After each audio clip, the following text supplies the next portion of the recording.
A steel bar bolted under a 1957 Chrysler was quietly doing something no coil spring in Detroit could do, and the company bet its entire lineup on it while every other automaker in America refused to touch it. What if I told you that exact same steel bar was still bolted underneath brand new Dodge Ram trucks rolling out of dealership lots 45 years later? Every rival that gambled on something new, in the meantime, got humiliated for it. Cadillac's alternative left customers stranded on the shoulder of the highway, watching their brand new car physically sink down onto the pavement. Buick's version helped drag the entire division to its worst sales year in history. One by one, every single competitor panicked and quietly ran back to whatever was safe and familiar. Chrysler never did.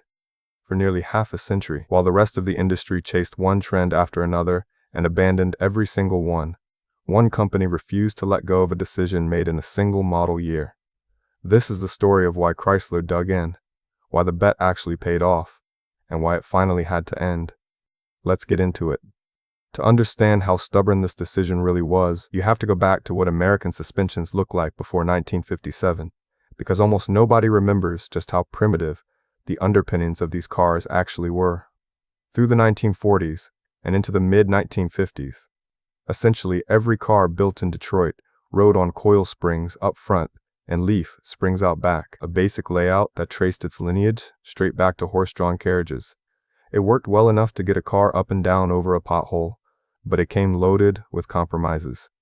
Nobody in the industry wanted to say out loud, coil springs are tall.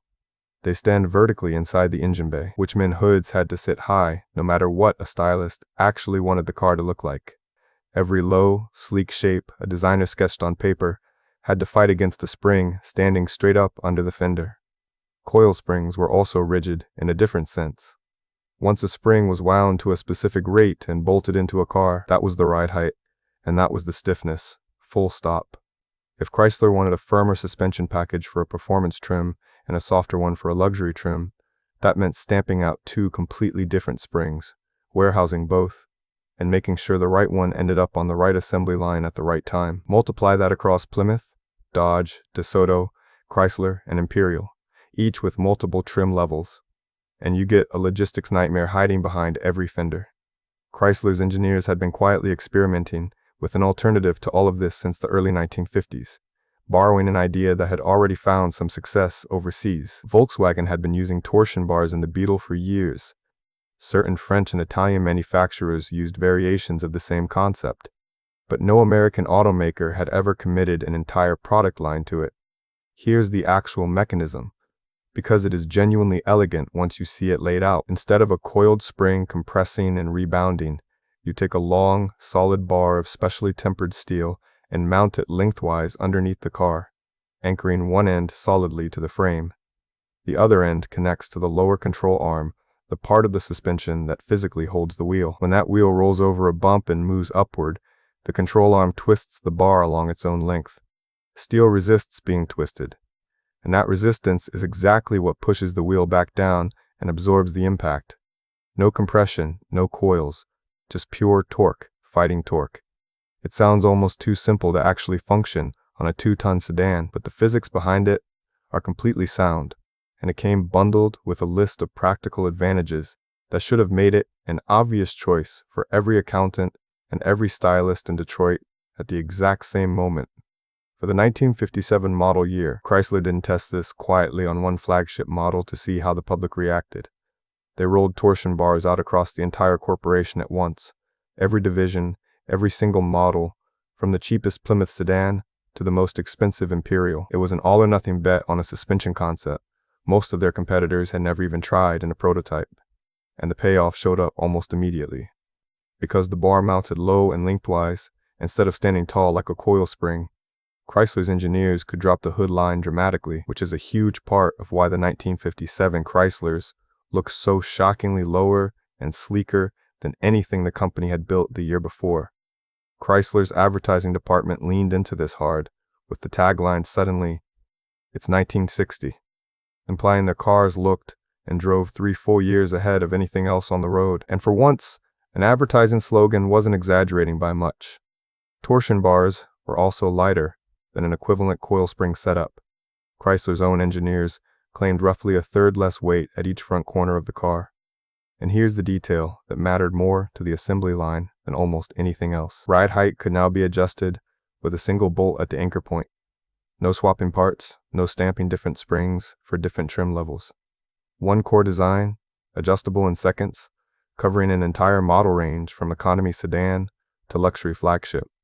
The handling improvement that came along with all of this wasn't subtle either. Chrysler paired the torsion bars with a completely redesigned front end that angled the upper control arms at 17 degrees, which built in what engineers call anti-dive geometry, meaning the nose of the car actively resisted diving forward under hard braking instead of pitching down like every other American sedan on the road. Automotive journalist Tom McCahill, a man famously difficult to impress and known for brutal, unfiltered road tests, put together a torture test in 1958 driving sedans from General Motors, Ford, and Chrysler over the roughest terrain he could find, specifically hunting for something that would break. The GM and Ford cars came apart in ways that genuinely alarmed him.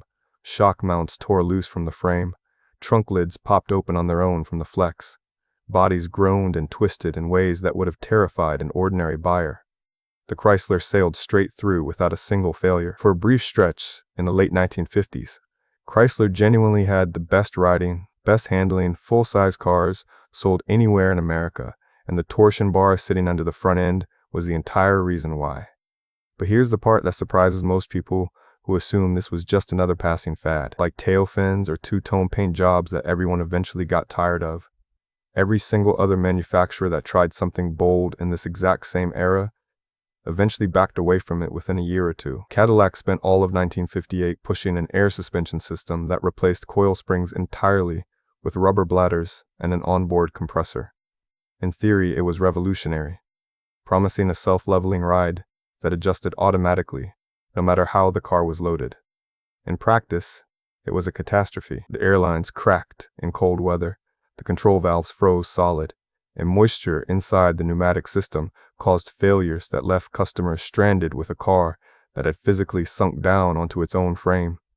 By 1960, Cadillac had quietly abandoned the entire idea and issued conversion kits to put coil springs back into cars that had already been sold with air suspension.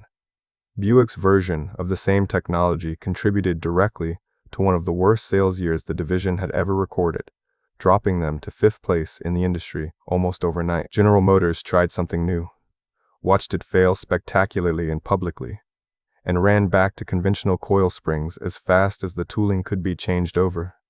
Chrysler watched every bit of this unfold from the sidelines, and did the exact opposite of what you would logically expect. Instead of getting nervous about their own bold suspension experiment and quietly hedging their bet the way everyone else had, they doubled down harder. Through the entire decade of the 1960s, as Chrysler expanded its lineup into compacts like the Valiant and Dart, muscle cars like the Barracuda and Charger, and full-size cruisers like the New Yorker and Imperial, every single one of them kept the torsion bar front suspension. Every redesign, every new platform, every fresh model introduced during one of the most explosive growth periods in automotive history, the torsion bars simply carried over. And this wasn't nostalgia, and it wasn't stubbornness for its own sake. It was cold, hard-cost logic playing out year after year. Chrysler had already sunk the money into the tooling. They had already trained the assembly line workers on how to install and align the system. They had already engineered a design flexible enough to flex across an entire product range just by adjusting the bar's diameter and the anchor point, rather than engineering an entirely new spring for every single trim level. Switching over to coil springs at this point in the game would have meant retooling factories from scratch, redesigning front subframes across every model, and throwing away more than a decade of accumulated engineering knowledge, all just to end up with a suspension that, on paper, wasn't demonstrably better than what they already had running smoothly on the line. Why would any company spend that kind of money just to match something they had already perfected? Of course, none of this was a perfect love story, and this is exactly where the picture gets more complicated than the glossy advertising ever let on. Early torsion bars had a nasty tendency to fatigue over years of hard use, and occasionally snap without any warning at all, which is exactly as terrifying as it sounds when it happens at highway speed with a car full of passengers.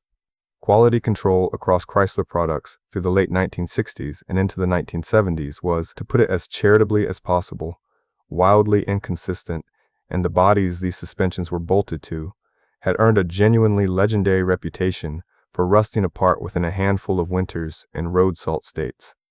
None of that corrosion was really the torsion bar's fault directly. The steel bar itself was often the last thing to fail on a rusted-out car, but the whole package got lumped together in the public's mind regardless. Chrysler kept quietly refining the metallurgy, the heat treatment process, and the mounting hardware year after year, fixing failure points one at a time, and never once seriously considering abandoning the underlying concept that everything else was built around. Here's where the story gets genuinely strange, and it's the detail that separates Chrysler's commitment from every half-hearted attempt any competitor ever made. In 1981, Chrysler was in the middle of an actual near-death experience as a company. They had just barely survived a federally backed loan guarantee that kept the entire corporation from collapsing outright. Lee Iacocca was slashing costs everywhere he could physically find them, and the brand new K-car platform, sold as the Plymouth Reliant and Dodge Aries, represented the company betting its entire future on one small, cheap, front-wheel drive economy car. Nearly every single engineering decision made on that platform was about pure survival, about squeezing out every unnecessary dollar anywhere it could be found. And when the moment came to design the front suspension for this completely new front-wheel drive layout, a layout that most manufacturers around the world were pairing with simple coil over strut designs because that was the industry default, Chrysler's engineers reached for the torsion bar again. They took the exact same core concept that had debuted on massive rear-wheel drive land yachts a full quarter-century earlier and adapted it to work on a compact front driver that was supposed to single-handedly save the entire company from bankruptcy. Think about what that actually means for a second. A suspension design conceived in 1957 was still flexible enough, still proven enough, and still cheap enough to retool that it survived the single biggest platform shift in Chrysler's entire corporate history, at the exact moment when the company had zero room left for expensive engineering gambles. And Chrysler didn't stop there once the K-car crisis had passed. When the revolutionary minivans launched in 1984, built on that same K-car foundation and destined to essentially invent an entire new vehicle category from scratch, they used torsion bar front suspension too. When Dodge needed a rugged, easily adjustable front suspension for pickup trucks that had to handle everything from an empty bed running down the highway to a fully loaded gooseneck trailer crawling up a grade, torsion bars were the obvious answer yet again, because that single bolt ride height adjustment that had impressed engineers all the way back in 1957 turned out to be precisely what a working truck owner needed decades later when they wanted to level out a heavy load without swapping a single part. Independent front suspension using torsion bars stayed standard equipment on Dodge Ram pickups all the way through the 2002 model year, which means a suspension concept engineered during the Eisenhower administration was still rolling off American assembly lines when flip phones were considered cutting edge, and the very first iPod hadn't even hit shelves yet. Nobody else in the industry could claim that kind of unbroken engineering lineage on anything. So after outlasting nearly every single trend the automotive industry threw at it for close to 50 years, why did Chrysler finally let it go? By the early 2000s, the math that had made torsion bars such an obvious bargain for half a century had quietly flipped against them. Modern coil over strut and independent double wishbone designs had become dramatically cheaper to manufacture at scale as the rest of the industry standardized hard around them, while torsion bar tooling had drifted from being the shared standard everyone used into an increasingly rare and expensive exception that fewer and fewer suppliers still wanted to support. Ride and handling expectations from ordinary buyers had climbed sharply too. People wanted their trucks to drive more like cars, with tighter, more controlled, more refined suspension geometry that even a well-engineered torsion bar setup, elegant as it genuinely was, simply couldn't quite match against the very best modern independent suspension designs coming out of Japan and Germany. And with that single running change, Chrysler's longest unbroken engineering commitment in company history quietly came to an end on mainstream production vehicles. But the torsion bar's legacy didn't disappear the moment production stopped. Off-road enthusiasts, to this very day, specifically seek out older torsion bar Dodge Rams because that exact same single bolt height adjustment that impressed engineers back in 1957 makes lifting the front end for bigger off-road tires dramatically simpler and cheaper than modifying a coil spring independent setup ever could be. There's an entire aftermarket industry built around torsion, key adjustments on those old trucks right now, still solving the exact same practical problem Chrysler solved with nothing more than a twisted steel bar back when Eisenhower was in the White House, and the interstate highway system was still brand new pavement. The concept itself was never flawed for a single day of its existence. It was simply outlasted by shifting economics, the very same force that made Chrysler adopt it in the first place back in 1957. So the next time somebody tells you Detroit never committed to anything, never stuck with a genuinely good idea long enough to see it all the way through, point them toward the torsion bar. One company, one engineering decision made in a single model year, carried across full-size sedans, muscle cars, minivans, economy compacts, and heavy-duty pickup trucks for well over 4 decades straight. Every single rival that tried something bold in that same era eventually panicked, gave up, and ran straight back to the safe, familiar option everyone else was using. Chrysler just kept twisting steel, generation after generation, and simply refused to quit. What do you think? Would a torsion bar front end still make practical sense on a modern truck today? Or has independent suspension genuinely surpassed it in every way that matters now? Drop a comment and let me know what you think. Thanks for watching.